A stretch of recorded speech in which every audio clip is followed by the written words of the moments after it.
Hello guys, how's it going? My name is Dalaran, and in patch 8.1, Blizzard wanted to make leveling a little bit easier, especially if you're leveling some brand new characters like for Allied Race Heritage Armor. It's perfect time for you guys to kickstart a bunch of new characters, especially with all the new class changes that came with patch 8.1 and even more class changes to come. With patch 8.1, Blizzard even added more items for you guys for heirlooms, as well as a leveling potion for all of your old characters to level a little bit faster. So in this video, I kind of want to go over my experience leveling a character recently, maybe about an hour worth of leveling done on that one character, and just to tell you guys just how easy it is and show you guys exactly how you can level the fastest right now in Battle for Azeroth. Now, this video is not going to have any crazy exploits or anything like that. This is really just going to be a compilation of all the different things I've been doing recently on a character and how I've been able to level fairly efficiently, fairly quickly, with very little time spent on that character.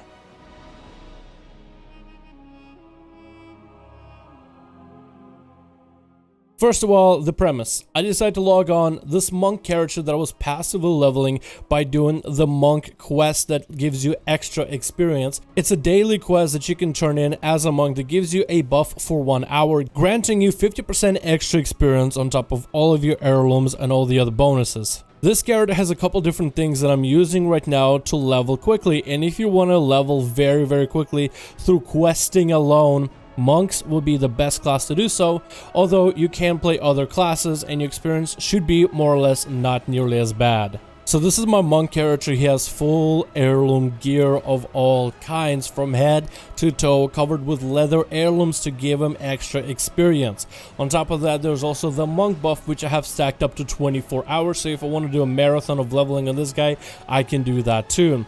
I'm also doing majority of my questing with war mode on, that for the horde side will grant you 10% extra experience, but for alliance it's actually 30% because there's not nearly as many alliance in war mode as horde players. Outside of that, I'm also using the leveling potion from the brand new Warfront vendor. As you do Warfronts and world quests in the brand new Warfronts, you'll get commendations, and you could spend those commendations on this leveling potion that lasts an hour. The leveling potion increases all stats by 10, which is actually pretty big as a BFA, and it increases your experience gain by 10%. Outside of that, it's always a good idea if you have any characters that you're leveling to park them inside of an inn.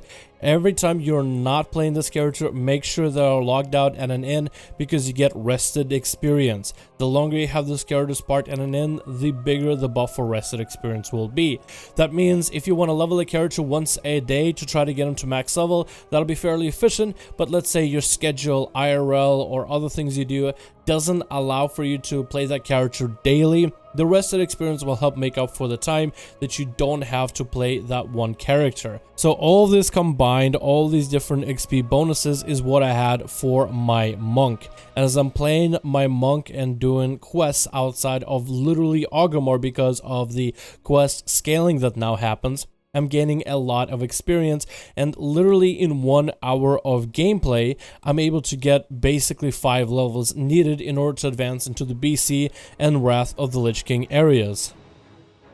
Now, I haven't tried dungeons themselves yet, but I'm pretty sure if you're doing quests out in the world, let's say as a DPS, and you're able to queue into dungeons randomly, and you're able to get a random reward from the dungeon, completion for the dungeon, as well as the quests inside of that dungeon, then the experience gain for that one dungeon will actually be worth it. So maybe the fastest way to level right now could be through questing, at least at the lower levels, with a random dungeon queue running in the background.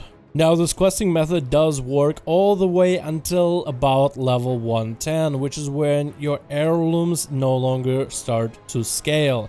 And then you still get to take advantage of the 10% XP potion. You still can take advantage of the rested XP. You can still take advantage of war mode if you do decide to level with war mode, as well as islands for faster questing. But now you'll also be able to do invasions out in BFA for 10% extra experience gain on top of that. So if you are a monk and you lose all of your heirlooms, as a monk you still gain 50% extra XP, plus 10% from war mode, plus 10% from potion, plus 10% from invasions. Now, do you need to be playing a monk for fastest questing? Basically, yes. That 50% extra XP gain as a monk that you can stack up over time is actually pretty major.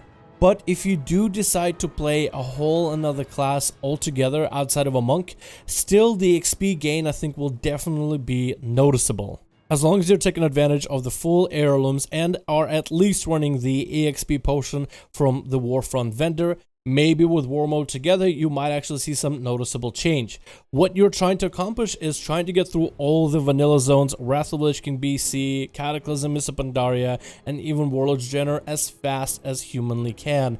And then from there, you want to get into the BFA zones to get those characters up and running. So the important part is, yes, the lower levels are a little bit easier. They are going by a little bit faster. So it'll be a perfect opportunity to take advantage of as many resources and sources of EXP gain and try to blaze through a bunch of characters. Whether you're trying to level a brand new character to play or you're trying to level up an allied race so you can get their heritage armor. Outside of that, the only other thing I can think of is the Darkmoon Fair. If the event for Darkmoon Fair is up and running, you should also take advantage to that. Make sure to check in with your schedule in the schedule side of the UI and try to line up your questing session and EXP gain session with Darkmoon Fair up. If you can buy the hats that give you extra experience gain from Darkmoon Fair, that's also a good idea as they do stick around a little bit longer than just the buff from riding on the carousel.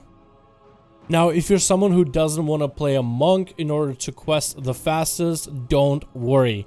Monk's XP buff lasts until level 90.